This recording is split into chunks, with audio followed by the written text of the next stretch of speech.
नमस्कार दोस्तों, के एग्ज़ाम फाइट में आपका स्वागत है। कैसे हैं आप सभी? उम्मीद करता हूं आप सभी सही होंगे।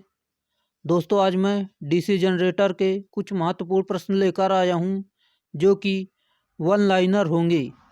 दोस्तों, ये कम समय में आपको अधिक जानकारी देने का प्रयास करेंगे हम।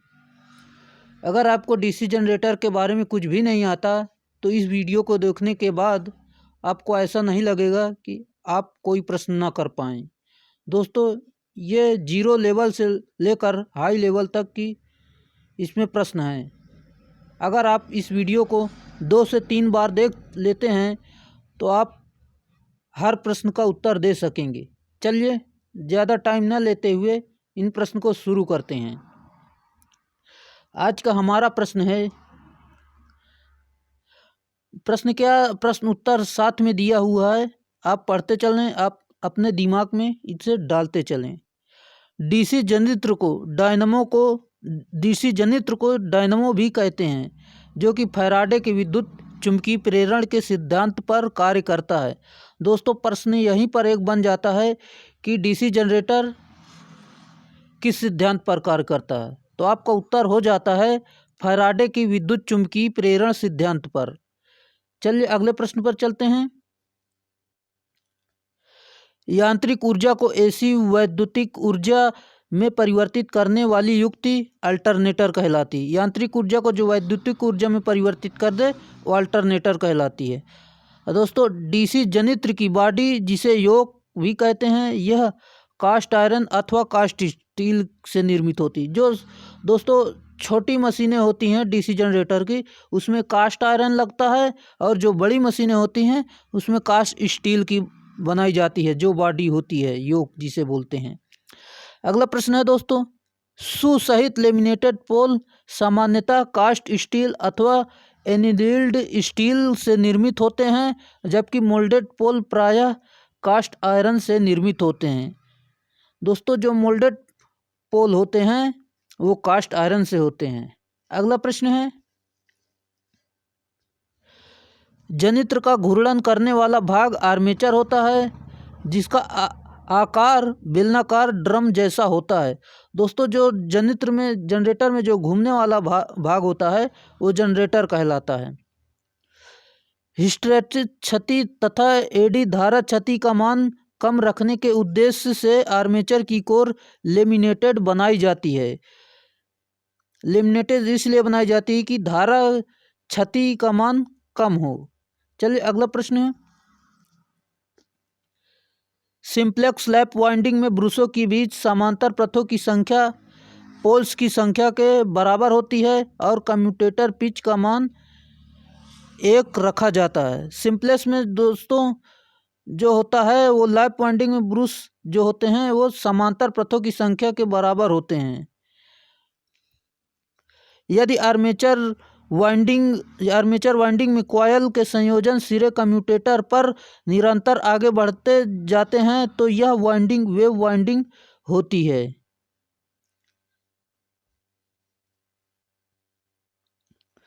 लैप वाइंडिंग अधिक विद्युत धारा क्षमता वाली मशीनों के लिए, जबकि लैप वाइंडिंग जो है अधिक धारा क्षमता वाली मशीनों के लिए, जबकि वेव वाइंडिंग है अधिक वोल्टेज वाली, वेव वाइंडिंग जो है अधिक वोल्टेज वाली मशीनों के लिए उपयुक्त होती है। कम्यूटेटर हार्ड ड्रॉन तांबे की मोटी पत्तियों को बैकेलाइट के आधार पर कसकर बनाया जाता है, और यह वृत्ताकार आकृति में होता है। कम्यूटेटर का पिछला भाग उभरा हुआ भाग, जिस पर आर्मेचर वाइंडिंग जुड़ी होती है, राइजर या लग कहलाता है। दोस्तों, जो पीछे उभरा हुआ जो भाग होता है उसे वाइंडिंग ये मतलब राइजर या लग कहते हैं। वाइंडिंग जिससे जुड़ी होती है उसे राइजर या लग कहते हैं। अगला प्रश्न, यदि प्रयुक्त डीसी जनरेटर है तो कॉयल मोटे तारों की, और यदि डीसी शंट मशीन है तो पतले तारों की कॉयल प्रयोग की जाती है। दोस्तों, डीसी जनरेटर है तो कॉइल मोटे होंगे, डीसी सीरीज में जो है वो मोटे कॉइल की होती है, जबकि डीसी शंट में है वो पतले कॉइल की होती है। और डीसी सीरीज जनरेटर में मैं आपको बता दूं कि जो मोटे कॉइल और टर्न की संख्या कम होती है, जबकि शंट जनरेटर में जो है वो पतले टायर अधिक टर्न की बनाई जाती हैं। अगला प्रश्न है, डीसी जनरेटर के द्वारा उत्पन्न विद्युत वाहक बल को कम्यूटेटर से बाह्य परिपथ को प्रदान करने के लिए जो युक्ति प्रयोग की जाती है वह ब्रश कहलाती है। दोस्तों ब्रश कहलाती है, जो कम्यूटेटर के बाह्य परिपथ में प्रदान करने के लिए युक्ति जो प्रयोग की जाती है वो ब्रश कहलाती है। छोटे जनरेटर में कार्बन ब्रश, जबकि बड़े जनरेटर में कार्बन व तांबे के मिश्रण से बना ब्रश का प्रयोग किया जाता है। बड़े जनरेटर में जो है कार्बन व तांबे के जो ब्रश लगे होते हैं उनका प्रयोग किया जाता है। कार्बन और तांबे के जो ब्रश बनाए जाते हैं। अगला प्रश्न, कम्यूटेटर पर ब्रश का दबाव बनाए रखने के लिए एक स्प्रिंग पत्ती होती है जिसका दबाव 0.1 से 0.25 किलोग्राम प्रति वर्ग सेंटीमीटर तक रखा जाता है। चलिए अगले पर चलते हैं। कार्बन की विद्युत धारा वहन क्षमता 4 से 6 एम्पीयर प्रति वर्ग सेंटीमीटर होती है। दोस्तों जो कार्बन में विद्युत धारा की वहन क्षमता होती है वो 4 से 6 एम्पीयर प्रति वर्ग सेंटीमीटर होती है। ब्रश के साथ जोड़ा गया फ्लेक्सिबल तार का टुकड़ा ब्रश लीड या पिगटेल कहलाता है। अगले पर चलते हैं। जनरेटर के आधार को बेड प्लेट कहते हैं जो कि कास्ट आयरन से बनाई जाती है। दोस्तों जो जनरेटर के आधार पर लगा होता है उसे बेड प्लेट कहते हैं और ये कास्ट आयरन से बनी होती है। किसी जनरेटर द्वारा उत्पन्न विद्युत वाहक बल की गणना करने के लिए प्रयोग किया जाने वाला सूत्र विद्युत वाहक बल समीकरण कहलाता है, जिसका सूत्र निम्नलिखित द्वारा दिया गया है। जैसा कि देख रहे हैं आप सूत्र, जनरेटर द्वारा विद्युत वाहक बल। दोस्तों ये फार्मूला आप याद कर लेना, इससे अधिक से अधिक सवाल इसी में से बन जाते हैं। दोस्तों विद्युत वाहक बल यानी E बराबर 5ZNP/60 A, ये आपका फार्मूला होता है, जहाँ की फाई जो है प्रति पोल चुंबकीय फ्लक्स वेबर में, प्रति पोल चुंबकीय फ्लक्स होता है और वेबर में होता है। और Z बराबर आर्मेचर में चालकों की संख्या, जो Z प्रदर्शित करता है वो आर्मेचर में चालकों की संख्या को प्रदर्शित करता है, और N आर्मेचर में घूर्णन गति को प्रदर्शित करता है जो कि आरपीएम में ज्ञात करते हैं, जो कि पोल है P बराबर पोल्स की संख्या को, और A बराबर आर्मेचर वाइंडिंग में समांतर पथों की संख्या को प्रदर्शित करता है।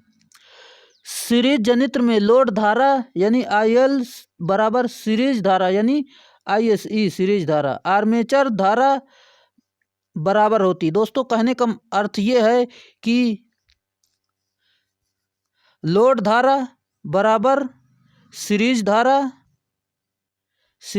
बराबर आर्मेचर धारा, ये तीनों बराबर में होती हैं। अगला प्रश्न, सीरीज जनरेटर का उपयोग डीसी पारेषण लाइन में हुए वोल्टेज ड्रॉप को पूरा करने के लिए बूस्टर जनरेटर के रूप में किया जाता है। दोस्तों जो डीसी जनरेटर डीसी पारेषण लाइन में होती हैं वो वोल्टेज ड्रॉप को पूरा करने के लिए जो है बूस्टर जनरेटर का प्रयोग किया जाता है। अगले पर चलते हैं। डीसी शंट जनरेटर का उपयोग सेंट्रीफ्यूगल पंप, इलेक्ट्रोप्लेटिंग और welding, exciter, battery charging, lifting, load आदि में किया जाता है। दोस्तों जो डीसी शंट जनरेटर है आप देख सकते हैं यहाँ से बहुत सारे प्रश्न बनते हैं। आपसे पूछा जाएगा कि सेंट्रीफ्यूगल पंप में कौन सा जनरेटर प्रयोग किया जाता है? आपको बताना पड़ेगा शंट जनरेटर। और electroplating, welding, exciter, battery charging, lifting, load आदि में प्रयोग किया जाता है। दोस्तों ये डीसी शंट जनरेटर के प्रयोग हैं। अगले पर डिफरेंशियल की देख लेते हैं। डिफरेंशियल कंपाउंड जनरेटर जो है आर्क वेल्डिंग के लिए उपयोगी होता है, जिसमें आर्क पैदा होने से पूर्व जाब तथा इलेक्ट्रोड के बीच 100 वोल्ट की टर्मिनल वोल्टेज उपलब्ध रहती है और आर्क उत्पन्न हो जाने के पश्चात टर्मिनल वोल्टेज तीव्रता से घटकर 40 से 50 वोल्ट रह जाती है। अगले पर चलते हैं। कुमुलेटिव कंपाउंड जनरेटर का परिणामी flux shunt field flux field तथा सीरीज फील्ड फ्लक्स के योग के बराबर होता है। कहने का अर्थ ये दोस्तों कि परिणामी फ्लक्स जो है shunt field plus series field होता है, जैसा कि आप देख रहे हैं। फाई बराबर shunt field plus series field. Armature द्वारा स्थापित चुंबकीय क्षेत्र का मुख्य चुंबकीय क्षेत्र पर पड़ने वाला प्रभाव आर्मेचर प्रतिक्रिया कहलाता है। अगले पर